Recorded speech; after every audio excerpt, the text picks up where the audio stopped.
7 अजूबे उन पर मबनी एक रिपोर्ट लेकर हाजिर हुए हैं। सबसे पहले नंबर है ताज महल का।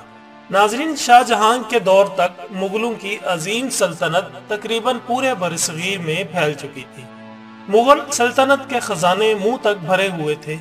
मुमताज महल बादशाह की तीसरी और सबसे चहेती बीवी थी। ताज महल दरअसल बादशाह की लाडली बीवी का मज़ार है जो इसने अपनी बीवी के मरने के बाद इसकी याद में बनवाया था। ताज महल 1632 में मुमताज के मरने के बाद तमीर होना शुरू हुआ और 1653 में मुकम्मल हो गया। कहते हैं ताज महल की तमीर में तकरीबन 3 करोड़ 20 लाख रुपए खर्च हो गए थे और सल्तनत कंगाल हो गई थी। इसी वजह से शाहजहां के बेटे औरंगजेब ने बाप को तख्त से उतारकर खुद कब्जा कर लिया और शाहजहां को कैद खाने में फेंक दिया था, जहां से वो एक खिड़की से अपनी महबूब बीवी का मज़ार देख सकता था।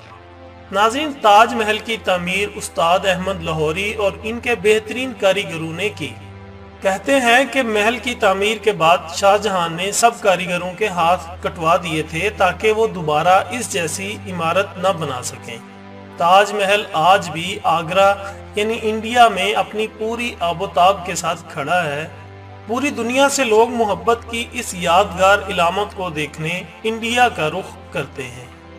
नाजरीन, दूसरे नंबर पर है पीसा का टेढ़ा मीनार। पीसा का मीनार इटली के सूबे पीसा में वाक़ है। ये मीनार अपनी तामीर के वक्त से ही झुकना शुरू हो गया था। 185 फुट ऊंचे मीनार की 296 सीढ़ियां हैं। इस मीनार का संगे बुनियाद 14 अगस्त 1173 को एक जंग में कामयाबी के बाद रखा गया। इस मरहले में सिर्फ इसकी बुनियाद और पहली मंजिल बनाई गई। दूसरी बार 1178 में इसकी तामीर शुरू की गई और सिर्फ 2 और मंजिलों का इजाफा किया गया। क्योंकि मीनार के नीचे मिट्टी ने बैठना शुरू कर दिया था, इस दफा तीसरी मंजिल पर आर्जी तौर पर एक बहुत बड़ा क्लॉक लटका दिया गया। 1272 में इसकी तामीर का काम एक दफा फिर शुरू हुआ। आखिरकार 1319 में इसकी 7वीं और आखिरी मंजिल तामीर की गई। 1372 में इस पर घंटी वाला हिस्सा नस्ब किया गया। इस हिस्से में कुल 7 घंटियां नस्ब हैं, जिनमें से हर एक मौसीकी के 7 अहम सुरों से एक सुर निकालती है। आखिरी घंटी 1655 में नस्ब की गई। 1990 से लेकर 2001 तक इस मीनार को कुछ सीधा करने और इसकी झुकी हुई सिमत को सहारा देने का काम किया गया, जिसकी वजह से मीनार जो कि 5.5 डिग्री झुका हुआ था, इससे कम होकर 3.9 कर दिया गया। अजीम दीवार चीन। नाजरीन, दीवार चीन चीन के तारीखी शुमाली किनारों पर वाक़ है। ये मशरिक से मगरिब की तरफ जाती है। ये दीवार 700 कबल मसीह बनाई गई थी। इसका मकसद शुमाल की जानिब से आने वाले मंगोलों को रोकना और इनके हमलों से बचना था। ये दीवार कई सदियों में तामीर हुई। शुरू में तकरीबन हर सूबे ने अपनी अपनी दीवार बनाई। चीनी शहंशाह कुनशी हुंग ने 206 से 220 कबल मसीह के दौरान इन तमाम दीवारों को जोड़कर बड़ा कर दिया। इसकी बनाई हुई दीवार अब तक बहुत थोड़ी बची है। दीवार की मुरम्मत का काम इसकी शुरुआत से लेकर 1700 ईस्वी तक जारी रहा। आज हम जो दीवार देखते हैं वो ज्यादातर मंग खानदान ने 1400 ईस्वी में तामीर करवाई। नाजरीन, एक और सर्वे के मुताबिक ये दीवार टोटल 21,196 किलोमीटर लंबी है। दीवार की ऊंचाई 26 फुट और चौड़ाई 16 फुट है। कहते हैं ये दीवार चांद से भी देखी जा सकती है, लेकिन इसमें कोई सदाकत नहीं है। लेकिन बहरहाल इतनी तवील दीवार इस दौर में इंसान की सच्ची लगन और अनथक मेहनत बयान करती है। पीटरा। जनूबी लबनान में वाक़ ये जगह पहाड़ों को काटकर बनाए हुए मोहल्लात की वजह से दुनिया भर में मशहूर है। पीटरा को रोज सिटी भी कहा जाता है क्योंकि जिन पहाड़ों को काटकर ये बनाया गया है वो गुलाबी रंगत के हैं। ये इमारत 312 कबल मसीह में नबातीनी लोगों ने बनाई थी। नबातीनी लोग सऊदी अरब, लबनान, शाम और मौजूदा इसराइल में रहते थे। अब ये जगह लबनान की पहचान है और वहाँ का सबसे बड़ा सियाहती मुकाम है। ये जगह काफी अरसे तक दुनिया की निगाहों से ओझल रही, مگر 1812 میں ایک سوئس ماہر آثار قدیمہ جان لڈوگ نے اسے دریافت کر لیا۔ کولوسیم اٹلی کے شہر روم میں واقع ہے۔ یہ عمارت 70 عیسوی میں تعمیر ہونا شروع ہوئی اور 80 عیسوی میں مکمل ہوئی۔ یہ مکمل طور پر کنکریٹ اور پتھروں سے بنی ہوئی ہے۔ ماہرین کا اندازہ ہے کہ اس میں کم و بیش 50 سے 80 ہزار افراد بیٹھ سکتے تھے۔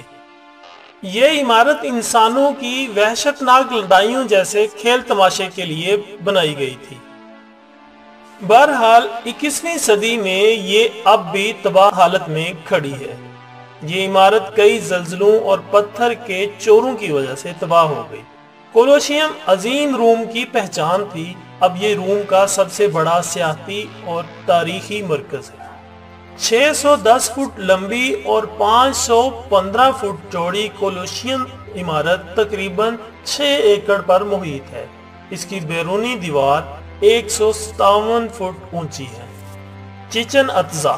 ناظرین، چچن اطزا نامی یہ قدیم شہر 600 عیسوی میں میکسیکو کے صوبے یکاتان میں مایا لوگوں نے بسایا تھا۔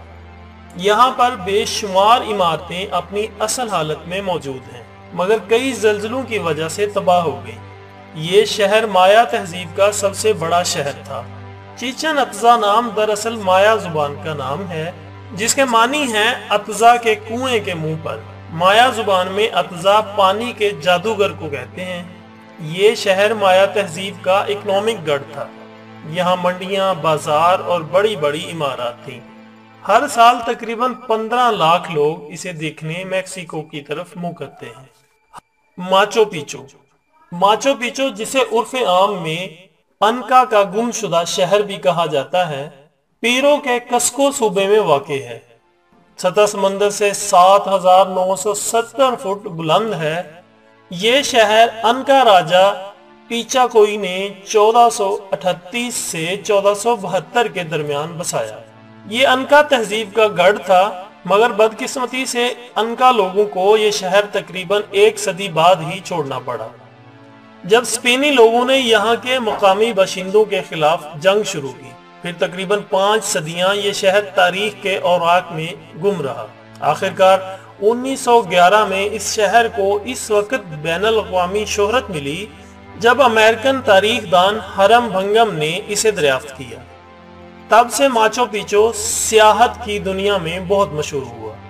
چونکہ شہر کی اکثر عمارات تباہ ہو گئی تھی، اس لیے 1976 میں یہ فیصلہ کیا گیا کہ شہر کو اصل حالت میں بحال کیا جائے تاکہ آنے والے سیاحوں کو اس شہر کا وجود سمجھ میں آ سکے۔ ناظرین، یہ کام تاحال جاری ہے۔ یہاں کی کھدائی کے دوران ہزاروں کی تعداد میں انسانی کھوپڑیاں سامنے آئیں، اور ماہرین کا دعویٰ ہے کہ ان ہزاروں عورتوں کی کھوپڑیاں ہیں جو انکا لوگوں نے اپنے سورج دیوتا کی بھینٹ چڑھا دی تھی۔ ناظرین، یہ تھی ہماری آج کی دلچسپ ویڈیو۔ امید کرتے ہیں کہ آپ کو پسند آئی ہوگی۔ اپنا دوستوں، رشتہ داروں اور اپنے ارد گرد کا بہت خیال رکھیے گا۔ اللہ حافظ۔